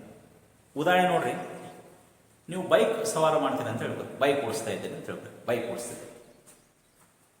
ಬೈಕ್ದ ಮ್ಯಾಗ್ವಿಲ್ ಇರ್ತಾವೆ, ಗೊತ್ತದ? ಅವು ಮ್ಯಾಗ್ವಿಲ್ ಯಾವಾಗಲೂ ಅಥವಾ ಕಡ್ಡಿಗಳಂತ ಕರಿತೀವಲ್ಲ, ಅವು ವೃತ್ತಕ್ಕೆ ಲಂಬವಾಗಿ ಇರ್ತಾವೆ, ಒಂದೇ ಅಂತರವಾಗಿರ್ತಾವೆ ವೃತ್ತಕ್ಕೆ. ಕರೆಕ್ಟ್ ಇರ್ತದೆ, ಹೀಗೆ ಇರ್ತದೆ ನೋಡಿ. ಈಗ ಜಸ್ಟ್ ನಾವು ಹಾಕಿ ನೋಡಿ, ಇದೇ ಸೇಮ್ ಇರ್ತದೆ, ಹೀಗೆ ಇರ್ತದೆ ಈ ಕಡ್ಡಿಗಳು, ಈ ರೀತಿ ಕಡ್ಡಿಗಳು. ಅದು ಏನು ಮಾಡ್ತವೆ ಈ ಕಡ್ಡಿಗಳಂದ್ರೆ ನೆಲಕ್ಕೆ ಟಚ್ ಆಗ್ತಿರ್ತಾವೆ. ನೆಲಕ್ಕೆ ಟಚ್ ಆದಾಗ ಒಂದೇ ಬಿಂದುವಿನಲ್ಲಿ ಟಚ್ ಆಗ್ತಿರ್ತಾವೆ ಕರೆಕ್ಟಾಗಿ. ಅಂತ ಮ್ಯಾಗ್ವೆಲ್ಗಳು ಕೂಡ ಸ್ಪರ್ಶಕವನ್ನು ಏರ್ಪಡಿಸುತ್ತವೆ ಅಂತ ಹೇಳ್ತಾರೆ. ಇಂಥದ್ದನ್ನು ಸ್ಪರ್ಶಕವನ್ನು ಇಂಗ್ಲಿಷ್ನಲ್ಲಿ ನಾವು ಏನಂತ ಕರಿತೀವಪ್ಪ ಅಂದರೆ ಟ್ಯಾಂಜೆಂಟ್ ಅಂತ ಕರಿತೀವಿ. ಸ್ಪರ್ಶಕ ಟ್ಯಾಂಜೆಂಟ್, TANGENT, ಟ್ಯಾಂಜೆಂಟ್ ಅಂದರೆ ಸ್ಪರ್ಶಕ. ಈ ಸ್ಪರ್ಶಕವನ್ನು ಇಂಗ್ಲಿಷ್ನಲ್ಲಿ ಟ್ಯಾಂಜೆಂಟ್ ಅಂತ ಕರಿತೀವಿ. ಈ ಟ್ಯಾಂಜೆಂಟ್ ಎಂಬ ಪದ ಲ್ಯಾಟಿನ್ ಭಾಷೆಯ ಟ್ಯಾಂಜೆನರೆ ಅಂತಿಂದ ಬಂದಿದೆ ಅಂತ ಕರೀತಾರೆ. ಟ್ಯಾಂಜೆನರೆ ಎಂಬ ಲ್ಯಾಟಿನ್ ಭಾಷೆಯ ಇಂಗ್ಲಿಷ್ ಬಂದು ಟ್ಯಾಂಜೆಂಟ್ ಆಗಿ ಕನ್ನಡಕ್ಕೆ ಬಂದು ಸ್ಪರ್ಶಕ ಆಗಿದೆ. ಇದನ್ನು ಮೊಟ್ಟ ಮೊದಲ ಬಾರಿಗೆ ಡ್ಯಾನಿಷ್ ದೇಶದ ಡ್ಯಾನಿಷ್ ತತ್ವಜ್ಞಾನಿಯಾದಂಥ ಥಾಮಸ್ ಪಿನೆಕೆ, ಅವರ ಹೆಸರು ಥಾಮಸ್ ಪಿನೆಕೆ, ಥಾಮಸ್ ಪಿನೆಕೆ ಅವರು ಏನು ಮಾಡಿದಂದ್ರೆ ಪ್ರಥಮ ಬಾರಿಗೆ ಈ ಸ್ಪರ್ಶಕವನ್ನು ವೃತ್ತದಲ್ಲಿ ಇಂಟ್ರೊಡ್ಯೂಸ್ ಮಾಡಿದರು. ಇಂಗ್ಲಿಷ್ ಭಾಷೆಯ ಟ್ಯಾಂಜೆಂಟ್, ಲ್ಯಾಟಿನ್ ಭಾಷೆಯ ಟ್ಯಾಂಜೆನರಿಯಿಂದ ಬಂದು ಕನ್ನಡದಲ್ಲಿ ಸ್ಪರ್ಶಕ ಆಗಬೇಕಾದ್ರೆ ಅವರ ಕೊಡುಗೆ ಎಷ್ಟಿದೆ ಅನ್ನೋದು ನಾವು ಗಮನ ಹರಿಸಬೇಕು. ಮುದ್ದು ವಿದ್ಯಾರ್ಥಿಗಳು ಭಾಳ ಇಂಪಾರ್ಟೆಂಟ್ ಇವೆಲ್ಲ. ಇಂಥದ್ದು ನಾವೇನು ಮಾಡ್ತೀವಿ ಅಂದರೆ ಆಕ್ಟಿವಿಟಿ ಬೇಸ್ ಮೂಲಕ ನಾವೇನು ಮಾಡ್ಬೋದು. ಸಿಂಪಲ್ ಆಕ್ಟಿವಿಟಿ ಮೂಲಕನೂ ನಾವು ಮಾಡ್ಬೋದು. These are the activities. ಹೀಗೆ ನೀವು ಸ್ಪರ್ಶಕ. ಹಾಗಾದ್ರೆ ಇನ್ನೊಂದೇನಪ್ಪ ಅಂದರೆ ಛೇದಕ. ಇಂಗ್ಲೀಷ್ ಅದಕ್ಕೆ ನಾರ್ಮಲ್ ಅಂತ ಕರೀತಾರೆ. ನಾರ್ಮಲ್, NORMAL, ನಾರ್ಮಲ್ ಅಂದರೆ ಛೇದಕ. ಇದು ಟ್ಯಾಂಜೆಂಟ್ ಅಂತ ಸ್ಪರ್ಶಕ. ಇದರ ಬಗ್ಗೆ ನೀವು ಸವಿಸ್ತಾರವಾಗಿ ನೀವು ಕಲಿಯಬಹುದು. ಹಾಗಾದರೆ ಮುಂದೆ ವರೆದು ನಾವೇನು ಮಾಡ್ತೀವಪ್ಪ ಅಂದರೆ ಕೆಲವೊಂದು ನ್ಯೂ ಟೈಪ್ಸ್ ಕ್ವಶನ್ಗಳು ಬಂದರೆ ಯಾವ ರೀತಿ ಅಟೆಂಡ್ ಮಾಡ್ಬೋದು ಅದ್ರ ಬಗ್ಗೆ ಅಭ್ಯಾಸ ಮಾಡಿ. ಇದ್ರಾಗ ಇಷ್ಟೆಲ್ಲ ನಾವು ಇಂಟ್ರೊಡಕ್ಷನ್ ಪಾಠ ನೋಡಿದ್ವಲ್ಲ ಸ್ಪರ್ಶಕ ಮತ್ತು ಛೇದಕದ ಬಗ್ಗೆ. ಇದ್ರಾಗ ಏನಾದರೂ ನ್ಯೂ ಟೈಪ್ಸ್ ಕ್ವಶನ್ ಬಂದರೆ ಹೆಂಗೆ ಮಾಡ್ತೀರಿ ನೀವು, ಯಾವ ರೀತಿ ನೀವು ಮಾಡ್ತೀರಿ ಹೇಳೋಣ ನೀವು. ಅದು ನಾವೇನು ಮಾಡ್ಯಾರಂದ್ರೆ ಅಭ್ಯಾಸ 4.1 ಅಂತ. ಅಭ್ಯಾಸ 4.1 ನಿಮ್ಮ ಟೆಕ್ಸ್ಟ್ ಬುಕ್ನಲ್ಲಿ ಅಭ್ಯಾಸ 4.1 ಇದೆ. ಆ 4.1ನಲ್ಲಿ ಕೆಲವೊಂದು ಬಿಟ್ಟ ಸ್ಥಳಗಳಿವೆ. ಆ ಬಿಟ್ಟ ಸ್ಥಳಗಳನ್ನು ನೀವೇನು ಮಾಡಬಹುದು ಅಂದರೆ ಈಸಿಯಾಗಿ ನೀವು ಹೇಳಬಹುದು. ಈಗ ನಾವು ಒಂದು ಬರಿತೀವಿ. ಯಾರು ಹೇಳ್ತೀರಿ? ಒಂದು ಕ್ವಶನ್ ಬರಿತೀನಿ. ಒಂದು ಕ್ವಶನ್ ನೋಡೋಣ, ಹೇಳ್ರಿ ಯಾರು ಹೇಳ್ತಾರೆ. ಏನಪ್ಪ ಅಂದರೆ ವೃತ್ತವು ಹೊಂದಿರಬಹುದಾದ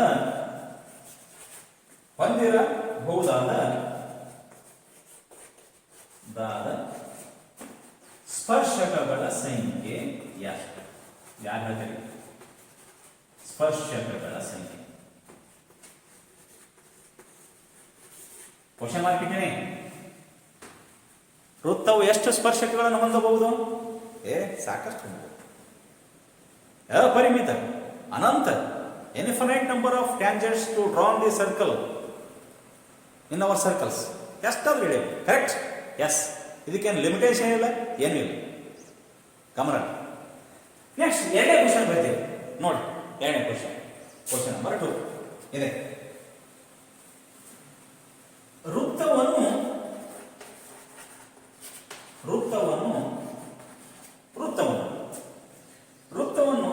ಸ್ಪರ್ಶಕ ಒಂದು ಛೇದಿಸುವ ಬಿಂದುಗಳ ಸಂಖ್ಯೆ.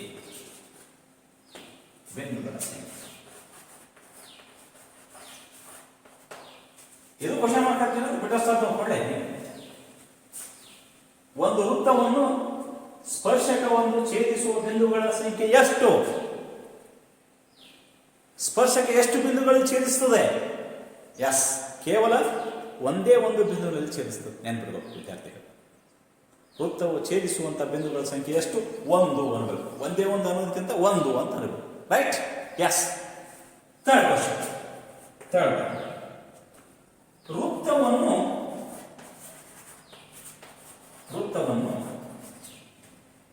ಎರಡು ಬಿಂದುಗಳಲ್ಲಿ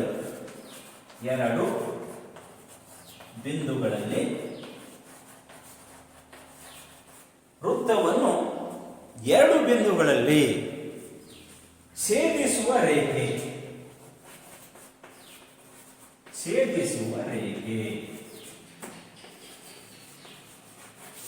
ಇದು ಡ್ಯಾಶ್. ಯಾರು ಹೇಳ್ತಾರೆ? ಕೇಳಪ್ಪತ್ತಮ್ಮ. ಅಲ್ಲ, ನಾವು ಒಂದ ಅರ್ಥ ಮಾಡ್ಕೋ ಫಸ್ಟ್. ವೃತ್ತವನ್ನು ಎರಡು ಬಿಂದುಗಳಲ್ಲಿ ಛೇದಿಸುವ ರೇಖೆ ಯಾವುದರ ಹೆಸರು? ಎಸ್. ಏನ? ಛೇದಕ. ಛೇದಕವು ವೃತ್ತವನ್ನು ಎರಡು ಬಿಂದುಗಳಲ್ಲಿ ಛೇದಿಸುತ್ತದೆ ಅಂತ ಇಲ್ಲಿವರೆಗೆ ನಾವು ಮಾಡಿದ್ದಾಗಿದೆ. ಎರಡು ಬಿಂದುಗಳು ಕರೆಕ್ಟಾಗಿ ಛೇದಿಸ್ತದ. No doubt it all. ಡೌಟೇ ಇಲ್ಲ. ಎಸ್. ಈ ರೀತಿ ನ್ಯೂ ಟೈಪ್ಸ್ ಕ್ವಶನ್ಸ್ 4 ಆಪ್ಷನ್ಸ್ ಕೊಡ್ಬೋದು, ಅಥವಾ ಬಿಟ್ಟರ್ಸ್ 1 ಮಾರ್ಕ್ಸ್ ಕೊಡ್ಬೋದು. ಅವಾಗ ನೀವೇನು ಮಾಡಬೇಕು? ಟಕ್ ಅಂತ ಬರೀಬೇಕು. ರೈಟ್? ಹಾಗಾದ್ರೆ ಇನ್ನೊಂದು ಕ್ವಶನ್ ಕೊಡಿ ನೋಡೋಣ. ಮಾಡಬಹುದಲ್ಲ? ಎಸ್. ಅಳಕಿಸ್ತೀನಿ. ಅಳಕಿಸಿ ನಾವು ಮುಂದೆ ಹೋಗೋಣ.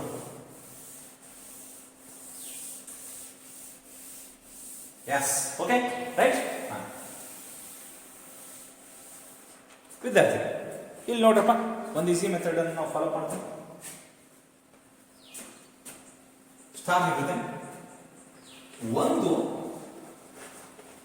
ವೃತ್ತವು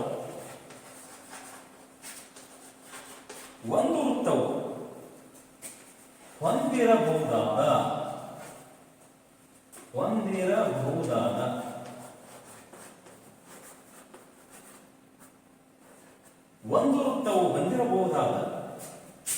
ಸಮಾಂತರ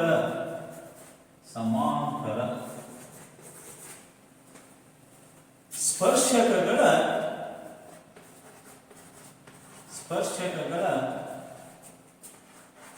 ಗರಿಷ್ಠ ಸಂಖ್ಯೆ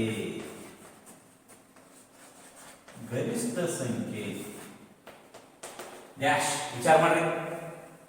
ವಿಚಾರ ಮಾಡೋ ಫಸ್ಟ್ ಏನು ವಿಚಾರ ಮಾಡ್ಬೇಕಂದ್ರೆ, ಒಂದು ವೃತ್ತವು ಎಷ್ಟು ಸಮಾಂತರ ಸ್ಪರ್ಶಕಗಳನ್ನು ಹೊಂದಿರುತ್ತದೆ. ಅರ್ಥ ಮಾಡ್ಕೊಬೇಕು. ಎಷ್ಟು ಸಮಾಂತರ ಸ್ಪರ್ಶಕಗಳನ್ನು ಹೊಂದಿರುತ್ತದೆ? ಅಪರಿಮಿತ. ಯಾಕಂದ್ರೆ ನೋಡ್ರಿ, ಈ ವೃತ್ತ ಹೊಡೆದಾಗ ಇದೊಂದು ಸ್ಪರ್ಶಕ, ಇದೊಂದು ಸ್ಪರ್ಶಕ, ಇದು ಸಮಾಂತರ. ನೆಕ್ಸ್ಟ್ ಇದು ಹೊಡಿ, ಇದು ಸಮಾಂತರ. ರೈಟ್. ನೆಕ್ಸ್ಟ್ ಇದು ಹೊಡಿ, ಇದು ಸಮಾಂತರ. ನೆಕ್ಸ್ಟ್ ಇದು ಹಿಂಗೊಡಿ, ಇದು ಸಮಾಂತರ. ಸಾಕಷ್ಟು ಅನಂತದವರೆಗೆ ಸಮಾಂತರ ಸ್ಪರ್ಶಕಗಳನ್ನು ನಾವು ಏನ್ ಮಾಡಬಹುದು ವಿದ್ಯಾರ್ಥಿಗಳೇ? ಎಳೆಯಬಹುದು. ಗಮನ ಇರಬೇಕು ಸ್ಪಷ್ಟವಾಗಿ. ಅದು ರೈಟ್. ಹಾಗಾದ್ರೆ ಏನೊಂದು ಕೊಡ್ತೇವೆ ಲಾಸ್ಟ್. ಎಸ್, ಇದೊಂದು ಕೊಡ್ತೀನಿ ನಾನು. ಈ ಟೈಪ್ ನ್ಯೂ ಟೈಪ್ಸ್ ಕ್ವಶನ್ ಬಂದಾಗ ನಾವು ಸರಳವಾಗಿ ನಾವು ಈಸಿ ಮೆಥಡ್ಲಿಂದ ಏನು ಮಾಡ್ಬೇಕಂತ ಹೇಳಬಹುದು.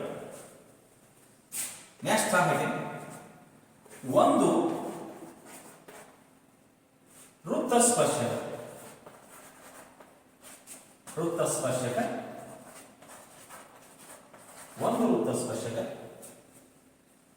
ಮತ್ತು ಒಂದು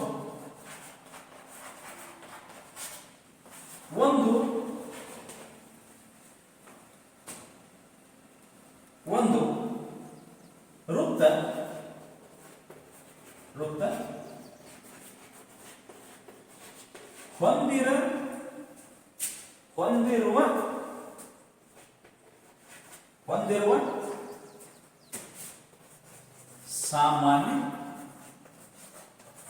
ಸಾಮಾನ್ಯ ಬಿಂದು ಡ್ಯಾಶ್. ಒಂದು ವೃತ್ತ ಸ್ಪರ್ಶಕ ಮತ್ತು ಒಂದು ವೃತ್ತ ಹೊಂದಿರುವ ಸಾಮಾನ್ಯ ಬಿಂದು. ಕ್ವಶನ್ಗಳ ಗಮನ ಇರಬೇಕು.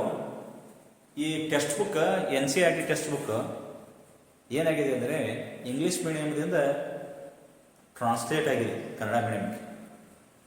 ಅದಕ್ಕೆ ಒಮ್ಮೊಮ್ಮೆ ಕನ್ನಡ ಸೆಂಟೆನ್ಸ್ಗಳು ಸ್ವಲ್ಪ ಶಬ್ದಗಳು ವೇರಿಯೇಷನ್ ಆಗಿರ್ತಾವೆ. ನೀವು ಅರ್ಥ ಮಾಡ್ಕೋಬೇಕು. ಏನು ಅರ್ಥ ಮಾಡ್ಕೋಬೇಕಂದ್ರೆ, ಒಂದು ವೃತ್ತದ ಸ್ಪರ್ಶಕ ಮತ್ತು ಒಂದು ವೃತ್ತ ಇವೆರಡು ಹೊಂದಿರುವ ಸಾಮಾನ್ಯ ಬಿಂದು ಯಾವುದಪ್ಪ? ನನ್ನ ಭಾಷೆದ ನಾನು ಹೇಳ್ತೇನೆ. ವೃತ್ತದ ಸ್ಪರ್ಶಕವು ಯಾವ ಬಿಂದುವಿನಲ್ಲಿ ಛೇದಿಸಿರ್ತದ? ಒಂದೇ ಬಿಂದುವಿನಲ್ಲಿ. ಅದಕ್ಕೆ ಹೆಸರು ಏನು? ಸ್ಪರ್ಶ ಬಿಂದು. ಅಂದ್ರ ಒಂದು ವೃತ್ತದ ಸ್ಪರ್ಶಕ ಮತ್ತು ಒಂದು ವೃತ್ತ ಹೊಂದಿರಬಹುದಾದಂಥ ಸಾಮಾನ್ಯ ಬಿಂದುವನ್ನು ಏನಂತೀವಿ? ಸ್ಪರ್ಶ ಬಿಂದು ಅಂತ ಕರಿತೀವಿ. ರೈಟ್. ಇಂಥ ಕ್ವಶನ್ಸ್ಗಳು ನೀವು ಬಂದ್ರೆ ಈಸಿಯಾಗಿ ನಾವೇನು ಮಾಡ್ಬೋದು? ಕಂಡುಹಿಡಿಬಹುದು. ಈಗ ನಾವು ಆಲ್ರೆಡಿ ಪೈಥಾಗೋರಸ್ ಪ್ರಮೇಯನ ಅರ್ಥ ಮಾಡ್ಕೊಂಡಿದ್ವಿ. ಇಲ್ಲೊಂದು ಕ್ವಶನ್ ಅದ ನಿಮಗೆ, ಪೈಥಾಗೋರಸ್ ಪ್ರಮೇಯ ಅಪ್ಲೈ ಮಾಡ್ಕೊಂಡ ಅದನ್ನು ನೋಡಿ ನಾವೇನು ಮಾಡೋಣ ಅಂದ್ರೆ ಅರ್ಥ ಮಾಡ್ಕೊಂಡು. ಎಸ್, ಹಾಗಾದ್ರೆ ದಿಸ್ ಈಸ್ ನಾ ತೆಗಿದ್ದೀನಿ. ನೋಡ್ರಿ, ಅರ್ಥ ಮಾಡ್ಕೊಳ್ಳಿ ವಿದ್ಯಾರ್ಥಿಗಳು. ಯಾವ ರೀತಿ ಅರ್ಥ ಮಾಡ್ಕೋಬೇಕು? ಇಲ್ಲೊಂದು ಕ್ವಶನ್ ಇದೆ. ಏನು ಕೊಟ್ಟನಂದ್ರೆ, 5 ಸೆಂಟಿಮೀಟರ್ ಇರುವ ತ್ರಿಜ್ಯವಿರುವ ಒಂದು ವೃತ್ತವನ್ನು ನೋಡೋಣ. ರಫ್ ಆಗಿ ಇದು ಏನಪ್ಪಾ ಅಂದ್ರೆ 5 ಸೆಂಟಿಮೀಟರ್. ಇಲ್ಲಿಂದ 5 ಸೆಂಟಿಮೀಟರ್ ಒಂದು ತ್ರಿಜ್ಯ. ಇದು ಹೆಸರು ನಾನು AB ಅಂತ ಕೊಟ್ಟೆ. ಇದು 5 ಸೆಂಟಿಮೀಟರ್. 5 ಸೆಂಟಿಮೀಟರ್ ಇರುವಂತ ಒಂದು ವೃತ್ತಕ್ಕೆ P ಬಿಂದುವಿನಲ್ಲಿ ಎಳೆಯಬಹುದಾದ ಸ್ಪರ್ಶಕ. ಇದು P ಬಿಂದು. ಇದು P. ನಾ AB ಕೊಟ್ಟಿನಿ, B ತೆಗಿ. ಇದೊಂದು P ಅನ್ನು ಇಲ್ಲೊಂದು ಸ್ಪರ್ಶಕ ಎಳೆದಿದೆ. ಸ್ಪರ್ಶಕವು ಏನಾಗಿರುತ್ತದೆ? ಸ್ಪರ್ಶಕವು ತ್ರಿಜ್ಯಕ್ಕೆ ಲಂಬವಾಗಿರುತ್ತದೆ. ಕರೆಕ್ಟ್. ಹಾಗಾದ್ರೆ ನಾನೇನು ಮಾಡ್ತೀನಪ್ಪ, ಇದೊಂದು ಲಂಬವನ್ನು ಹಿಂಗೆ ಮಾಡ್ತೀನಿ, ಅಥವಾ ಸ್ಕೇಲ್ ಗೊತ್ತಾಗೋದು ಸಿಂಪಲ್. ಹಾಗಾದ್ರೆ ಇದಕ್ಕೆ ಕ್ಯೂ ಅಂತ ಹೆಸರು ಕೊಡು, ಪಿ ಕ್ಯೂ. ಇದು ವೃತ್ತ ಕೇಂದ್ರ ಓದಿಂದ ಅಂತ. ಹಾಗಾದ್ರೆ ನಾ ಎ ಅಲ್ಲ ಓ ಅವನೇ ಕೊಟ್ಟಾನ, ಓ ಬರ್ಬಾರಿ. ವೃತ್ತ ಕೇಂದ್ರ ಓದಿಂದ ಎಳೆದ ರೇಖೆಯನ್ನು ಕ್ಯೂ ಬಿಂದುವಿನಲ್ಲಿ ಸಂಧಿಸುತ್ತದೆ. ಎಸ್, ಕ್ಯೂ ಬಿಂದುವಿನಲ್ಲಿ ಸಂಧಿಸುತ್ತದೆ. ಇದನ್ನ ಹಿಂಗೆ ಎಳೆದ್ಬಿಟ್ರೆ ಹಿಂಗೆ ಈ ರೀತಿ ಬಂದಿದ್ದು ಎಳೆದ್ಬಿಟ್ಟೆ, ಕ್ಯೂ ಬಿಂದು ಓ ಬಿಂದುವಿನಲ್ಲಿ ಸಂಧಿಸ್ತದೆ. ಅದ್ರ ಹೆಸರೇನಪ್ಪ ಅಂದ್ರೆ ಓ ಕ್ಯೂ. ಅರೆ ರೈಟ್. ಹಾಗಾದ್ರೆ ಇದರ ಅಳತೆ ಕೊಟ್ಟಾನ O Q 12 centimetre. Yes yes. ಹಾಗಾದ್ರೆ ನೀ ಏನ್ ಕಂಡುಹಿಡಬೇಕಪ್ಪ ಅಂದ್ರೆ ಪಿ ಕ್ಯೂ ಉದ್ದ ಎಷ್ಟಾಗ್ತದ ಅಂತ. ಅದ ಮತ್ತೆ ನಿಮಗೆ ಬಹಳ ಈಸಿ ಮಾಡ್ಯಾನ, ಆಪ್ಷನ್ಸ್ ಕೊಟ್ಟಾನ. ಒಂದನೇ ಆಪ್ಷನ್ಸ್ ನೋಡ್ರಿ 12 ಸೆಂಟಿಮೀಟರ್, ಎರಡನೇ ಆಪ್ಷನ್ಸ್ ನೋಡ್ರಿ 13 ಸೆಂಟಿಮೀಟರ್, ಮೂರನೇ ಆಪ್ಷನ್ಸ್ ನೋಡ್ರಿ 8.5 ಸೆಂಟಿಮೀಟರ್, ಡಿ ಆಪ್ಷನ್ಸ್ ನೋಡಿ √119 ಸೆಂಟಿಮೀಟರ್. ಇದರ ಯಾವ್ದು ಸರಿ ಆಗ್ತದ ಅರ್ಥ ಮಾಡ್ಕೋಬೇಕು ನಾವು. ಯಾವ ಸರಿ ಆಯ್ತು ಆ ಸರಿಯಾದ ಇದ್ದಂತ ಇದನ್ನ ನಾವೇನು ಮಾಡ್ಬೇಕಂದ್ರೆ ಇದನ್ನ ಹೇಳ್ಬೇಕು. ಎಸ್. ಹಾಗೆ ಇದು ಹೇಳಬೇಕಾದ್ರೆ ಒಂದು ಈಸಿ ಮೆಥಡ್ ಇದೆ. ಈಸಿ ಮೆಥಡ್ ಏನು? ಈಸಿ ಮೆಥಡ್ ನೋಡ್ರಿ, ನಾನು ಈ ಕಡೆ ಬಿಡಿಸ್ತೀನಿ ನೋಡಿ, ಇಲ್ಲಿ ಬಿಡಿಸಿ, ಎಲ್ಲಿ ಬಿಡಿಸ್ಲಿ, ಇಲ್ಲಿ ಕಾಣಿಸ್ತದ, ಸಿಂಪಲ್. ಇಲ್ಲಿ ಒಂದು ಲಂಬಕೋನ ತ್ರಿಭುಜ ಸಿಗ್ತದೆ ನಮಗೆ. ಯಾವ ಲಂಬಕೋನ ಸಿಗ್ತದೆ? ಓ ಪಿ ಕ್ಯೂ ಒಂದು ಲಂಬಕೋನ ತ್ರಿಭುಜ. ಈ ಲಂಬಕೋನ ತ್ರಿಭುಜ ಯಾವಾಗಂತಂದ್ರೆ ಯಾವುದೇ ಒಂದು ತ್ರಿಭುಜದ ಒಂದು ಕೋನ 90 ಡಿಗ್ರಿಗೆ ಸಮ ಇರ್ಬೇಕಂತ ಹೇಳಿ. ಎಷ್ಟು ಡಿಗ್ರಿ ಸಮ ಇರಬೇಕು? 90 ಡಿಗ್ರಿ ಸಮ ಇರಬೇಕು. ರೈಟ್. ಹಾಗಾದ್ರೆ ಇದು 90 ಡಿಗ್ರಿ. 90 ಡಿಗ್ರಿಗೆ ಅಭಿಮುಖವಾದಂತಹ ಒಂದು ಭಾವ ಇರ್ತದೆ. ಅದರ ಹೆಸರು ನಾವು ವಿಕರ್ಣ ಅಂತ ಕರೆದೇವೆ. ಎಲ್ಲಿ? ಪೈಥಾಗೋರಸ್ ಪ್ರಮೇಯದಲ್ಲಿ. ಹಾಗಾದ್ರೆ ಈ ಪೈಥಾಗೋರಸ್ ಪ್ರಮೇಯದ ಸೂತ್ರವನ್ನು ಬರ್ಕೋಬೇಕು. ಪೈಥಾಗೋರಸ್ ಪ್ರಮೇಯ ಏನ್ ಹೇಳ್ತದೆ ಅಂದ್ರೆ ವಿಕರ್ಣದ ಮೇಲಿನ ವರ್ಗವು ಉಳಿದೆರಡು ಭಾವಗಳ ವರ್ಗಗಳ ಮೊತ್ತಕ್ಕೆ ಸಮವಿರುತ್ತದೆ. ಹಾಗಾದ್ರೆ ವಿಕರ್ಣ ಓ ಕ್ಯೂ ಸ್ಕ್ವೇರ್, ವಿಕರ್ಣದ ಮೇಲಿನ ವರ್ಗ, ಉಳಿದೆರಡು ಓ ಪಿ ಸ್ಕ್ವೇರ್, ಇನ್ನೊಂದು ಯಾವುದಂದ್ರೆ ಪಿ ಕ್ಯೂ ಸ್ಕ್ವೇರ್, ಭಾವಗಳ ವರ್ಗಗಳ ಮೊತ್ತಕ್ಕೆ ಸಮವಾಗಿರುತ್ತದೆ. ಸಮ ಆಗಿರುತ್ತದೆ. ರೈಟ್. ಹಾಗಾದ್ರೆ ಬೆಲೆಗಳನ್ನು ತುಂಬಿರಪ್ಪ. ಓ ಕ್ಯೂ ಎಷ್ಟು ನೋಡ್ರಿ? 12 ಸೆಂಟಿಮೀಟರ್. ಈಗ 12 ಸೆಂಟಿಮೀಟರ್ ಅದನ್ನು ವರ್ಗ ಮಾಡಿ 12ರ ವರ್ಗ ಈಸ್ ಈಕ್ವಲ್ಸ್ ಓ ಪಿ ಎಷ್ಟು ನೋಡ್ರಿ? ಓ ಪಿ 5 ಸೆಂಟಿಮೀಟರ್ ವರ್ಗ ಮಾಡಿ. ಪಿ ಕ್ಯೂ ಎಷ್ಟು ನೋಡ್ರಿ? ಅದನ್ನೇ ಕಂಡುಹಿಡಬೇಕು. P Q square, P Q ಅನ್ನು ಕಂಡುಹಿಡಬೇಕು. ಪಿ ಕ್ಯೂ ಉದ್ದವನ್ನು ಕಂಡುಹಿಡಬೇಕು. ಎಸ್. ಹಾಗಾದ್ರೆ ನೋಡ್ರಿ 12ರ ವರ್ಗ ಮಾಡ್ರಿ 144. Yes right. ಈಸ್ ಈಕ್ವಲ್ಸ್ 5ರ ವರ್ಗ ಮಾಡ್ರಿ 25 plus P Q square. Simple. ಸರಳದ ಅದು ರೈಟ್. ಹಾಗಾದ್ರೆ ಈಗ ನಾವೇನ್ ಮಾಡೋಣ?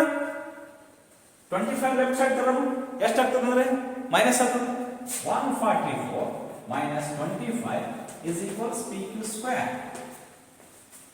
ಹಾಗಾದ್ರೆ 144 and 25 ಮೈನಸ್ ಮಾಡ್ರಿ 119 is equals P Q square. ಇದನ್ನು ಇಲ್ಲಿ ಶಿಫ್ಟ್ ಮಾಡ್ತೀವಿ ನೋಡ್ರಿ. ಪಿ ಕ್ಯೂ ಬೇರೆ ಬೇಕು. P Q is equals √190 centimetres. ಹಾಗಾದ್ರೆ ಆಪ್ಷನ್ಸ್ ಯಾವುದು? Yes, D options. ಎಷ್ಟು ನೀವು ಸರಳವಾಗಿ ನಾವು ಬಿಡಿಸಬಹುದು ನೋಡ್ರಪ್ಪ, ಈಸಿಯಾಗಿ. ಪೈಥಾಗೋರಸ್ ಪ್ರಮೇಯ ಹೋಗ್ಬೇಕು, ಅದನ್ನ ಅಪ್ಲೈ ಮಾಡ್ಬೇಕು, ಬಿಡಿಸ್ಬೇಕು. ಇನ್ನೊಂದು ಈಸಿ ಮೆಥಡ್ ಹೇಳ್ತೀನಿ ಕೇಳ್ರಿ. ನಾ ಆಲ್ರೆಡಿ ಆ ಹಿಂದಿನ ಚಾಪ್ಟರ್ದಾಗ ಹೇಳಿದ್ದೇನೆ. ಏನಂದ್ರೆ ಪೈಥಾಗೋರಸ್ ಪ್ರಮೇಯದಲ್ಲಿ ವಿಕರ್ಣದ ಅಳತೆ ಕೊಟ್ಟ, ಇನ್ನೊಂದು ಅಳತೆ ಕೊಟ್ಟ, ಇನ್ನೊಂದು ಭಾವವನ್ನು ಕಂಡುಹಿಡಿಯೋದು. ಅವೆರಡು ವರ್ಗ ಮಾಡಿ, ಇವೆರಡು ವರ್ಗ ಮಾಡಬೇಕು. ವರ್ಗ ಮಾಡಿ ಬಂದಂತ ಉತ್ತರವನ್ನು ಕಳಿಬೇಕು.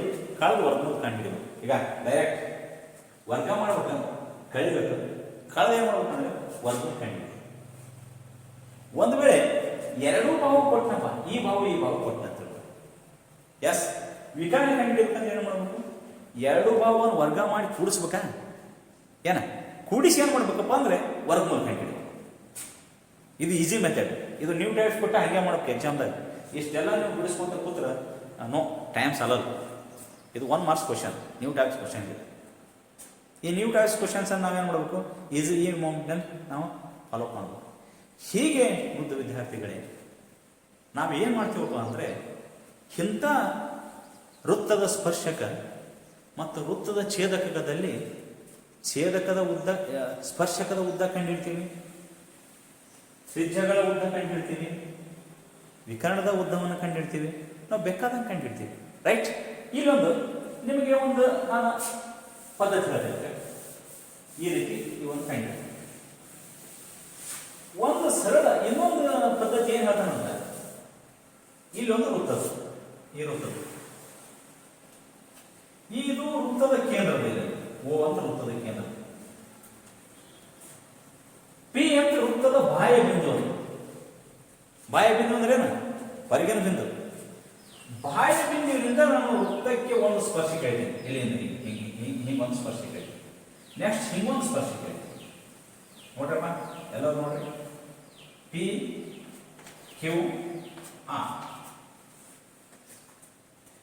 ಬಾಹ್ಯ ಬಿಂದುವಿನಿಂದ ವೃತ್ತಕ್ಕೆ ಎಷ್ಟೇ ಸ್ಪರ್ಶಕಗಳನ್ನೆಳೆಯಿರಿ, ಆ ಸ್ಪರ್ಶಕಗಳ ಉದ್ದ ಸಮವಾಗಿರುತ್ತದೆ. ಇದು ಮೊದಲ ಅರ್ಥ ಮಾಡ್ಕೊರಿ, ಇದು ಒಂದು ಪ್ರಮೇಯದ. ಮತ್ತು ಯಾವುದೇ ಒಂದು ವೃತ್ತದ ತ್ರಿಜ್ಯ ಮತ್ತು ಸ್ಪರ್ಶಕಗಳ ನಡುವಿನ ಉದ್ದ ಅಂತರ ಎಷ್ಟಿರ್ತದೆ ಅಂದ್ರೆ ಇದು ಲಂಬವಾಗಿರ್ತದೆ ಅಂತ ಇದೊಂದು ಪ್ರಮೇಯ ನೆನ್ಪಿಟ್ಕೋಬೇಕು ಈ ಚಿತ್ರಗಳನ್ನು. ಹಾಗಾದ್ರೆ ನೀವು ಎಷ್ಟೇ ಸ್ಪರ್ಶಕಗಳನ್ನು ಹೇಳಿದ್ರಿ ಬಾಹ್ಯ ಬಿಂದುವಿನಿಂದ, ಆ ಸ್ಪರ್ಶಕಗಳ ಸಮವಾಗಿರ್ತಾವೆ, ಅಳತೆಯಲ್ಲಿ ಒಂದೇ ಆಗಿರುತ್ತೆ, ನೋ ಚೇಂಜಸ್ ಎಟ್ ಗಮನ. ಓಕೆ? ಹಾಗಾದ್ರೆ ಮುದ್ದು ವಿದ್ಯಾರ್ಥಿಗಳು, ನಾನೇನು ಮಾಡ್ತೀನಿ, ಇದಕ್ಕೆ ತಂದು ಇಲ್ಲಿ ಸೇರಿಸ್ತೇನೆ. ಏನಂತೀರಿ ಇದನ್ನ? ಎಸ್, ವೃತ್ತದ ತ್ರಿಜ್ಯ. ಹಾಗಾದ್ರೆ ಇಲ್ಲೊಂದು ವೃತ್ತದ ತ್ರಿಜ್ಯವನ್ನು ಹೇಳ್ತೀನಿ. ಇಲ್ಲೊಂದು ಕೋನ ಏರ್ಪಟ್ಟು 4 ಭಾವಗಳಾಯ್ತು, ಚತುರ್ಭುಜ ಉಂಟಾಯಿತು. ಯಾವ ಚತುರ್ಭುಜ? P Q O R, O P O Q P R, ಒಂದು ಚತುರ್ಭುಜ ಉಂಟಾಯಿತು. ಹಾಗಾದ್ರೆ ನೀವು 9ನೇ ತರಗತಿಯಲ್ಲಿ ಚತುರ್ಭುಜದ ಲಕ್ಷಣಗಳನ್ನ ನೀವು ಅರ್ಥ ಮಾಡ್ಕೊಂಡಿರಿ. ಚತುರ್ಭುಜದ ಲಕ್ಷಣ ಎಂಬತ್ತು ಏನು? ಚತುರ್ಭುಜದ ಲಕ್ಷಣ ಅಂದ್ರೆ ಚತುರ್ಭುಜದ ಅಭಿಮುಖ ಭಾವಗಳು, ಅಭಿಮುಖ ಕೋನಗಳ ಮೊತ್ತ ಪರಿಪೂರಕಗಳಾಗಿರುತ್ತವೆ ಅಂತ. ಚತುರ್ಭುಜದ ಅಭಿಮುಖ ಕೋನಗಳ ಮೊತ್ತ ಹೇಗಿರ್ತದೆ? ಪರಿಪೂರಕಗಳಾಗಿರುತ್ತವೆ. ಪರಿಪೂರಕ ಅಂದ್ರೆ 2 ಕೋನಗಳ ಮೊತ್ತ 180 ಡಿಗ್ರಿ ಆಗಿರಬೇಕು. 180 ಡಿಗ್ರಿ ಆಗಿರಬೇಕು ಗಮನ. ಹಾಗಾದ್ರೆ ಇದು ಇವೆರಡು ಸೇರಿ 180 ಡಿಗ್ರಿ ಆಗ್ತದೆ. ಇವೆರಡು ಸೇರಿ ಹಾಗಾದ್ರೆ ಒಂದು ವೇಳೆ ಅರ್ಥ ಮಾಡ್ಕೊಳ್ಳಿ, ಇದು 110 ಡಿಗ್ರಿ ಅಂತ ಈ ಕೋನ ಎಷ್ಟಿರ್ತದೆ? ಇದು 70 ಇರ್ತದೆ, 2 ಸೇರಿ 180 ಇರ್ತದೆ. ನೆಕ್ಸ್ಟ್ ಇವು ಮಾತ್ರ ಫಿಕ್ಸ್ ಇರ್ತದೆ, ಇದು 90, ಇದು 90. ಯಾಕೆ? ಒಂದು ಸ್ಪರ್ಶಕ ಒಂದು ವೃತ್ತದ ತ್ರಿಜ್ಯಗಳ ನಡುವಿನ ಕೋನ 90 ಡಿಗ್ರಿ ಇರ್ತದಂತ ಸಾಮಾನ್ಯವಾಗಿ ಎಲ್ಲ ಅರ್ಥ ಮಾಡ್ಕೊಂಡು. Yes are you right? ಹಾಗಿದ್ದಾಗ ಇವಿಷ್ಟು ಸೇರಿಸಿ 360 ಡಿಗ್ರಿ ಫಿಕ್ಸ್ ಇರ್ತದೆ. ಇಂಥವು ಕೇಳ್ಬೋದು. ಇದನ್ನ ಒಂದು 70 ಕೊಟ್ಟು ಇದು ಎಷ್ಟು ಆಗ್ತದೆ ಕ್ವಶನ್ ಮಾರ್ಕ್ ಹಾಕ್ಬೋದು. ನೀವು ಪಟ್ಟಣ ಹೇಳಬೇಕು. ಈ ರೀತಿಯೂ ಕೂಡ ನಾವು ವೃತ್ತದಲ್ಲಿ ಕೋನಗಳ ಅಳತೆಯನ್ನು ನಾವು ಕಂಡುಹಿಡಿಯಬೇಕು. ರೈಟ್? ಹಾಗಾದ್ರೆ ನಾನು ಒಂದು 4 ಪ್ರಾಬ್ಲಮ್ ಕೊಡ್ತೀನಿ, ಬಿಡಿಸ್ಬೇಕು ಮನೆಗೆ. Yes sir? ಓಕೆ. ಹೇಗೆ ನೋಡಿ, 1 ಲಂಬ ಕೋನ, ಇದು ಲಂಬ ಕೋನ ಎ ಬಿ ಸಿ ವೃತ್ತ ಇದೆ. ಇದು 5 ಸೆಂಟಿಮೀಟರ್ ಅದ, ಇದು 3 ಸೆಂಟಿಮೀಟರ್ ಅದ. ಇದರ ಅಳತೆ ಕಂಡುಹಿಡಿ. ಒಂದೇ ನೋಡೋಣ, ನ್ಯೂ ಟೈಪ್ಸ್ ಆನ್ಸರ್ ನೀವು ತಗೊಂಡು ನಾ ಆನ್ಸರ್ ಹೇಳಲ್ಲ. ನೆಕ್ಸ್ಟ್ ಪಿ ಕ್ಯೂ ಆರ್ ಅದ, ಇದು ಲಂಬವಾದ, ಇದು 5 ಅದ, ಇದು 3 ಅದ, ಇದು ಕಂಟಿನ್ಯೂ ನೋಡಿ. ನೆಕ್ಸ್ಟ್ ಇನ್ನೊಂದು ಕೊಡ್ತೀನಿ ನಿಮಗೆ, ದಿಸ್ ಇಸ್ ಹಿಂಗೆ ಕೊಡ್ತೇನೆ. ದಿಸ್ ಇಸ್ ಇದು ಪಿ ಕ್ಯೂ ಆರ್ ಅದ. ಹಾಗಾದ್ರೆ ಇದು 3 ಅದ, ಇದು 5 ಅದ, ಇದು ಎಷ್ಟು ಅಂತ ಮಾಡ್ತೀರಾ ಮನೆಯಲ್ಲಿ? ಬೇಕಂತ ಬರ್ಕೊಡ್ತೀವಿ. ಹೀಗೆ ಈ ವೃತ್ತದಲ್ಲಿ ನಾವು ಈ ರೀತಿ ಇಂಟ್ರಡಕ್ಷನ್ ಪಾರ್ಟನ್ನು ಈ ರೀತಿ ನೀಟಾಗಿ ನ್ಯೂ ಟೈಪ್ ಕ್ವಶನ್ಸ್ ಬರುವಂಥವು ಅಭ್ಯಾಸ ಮಾಡಬೇಕು. ರೈಟ್.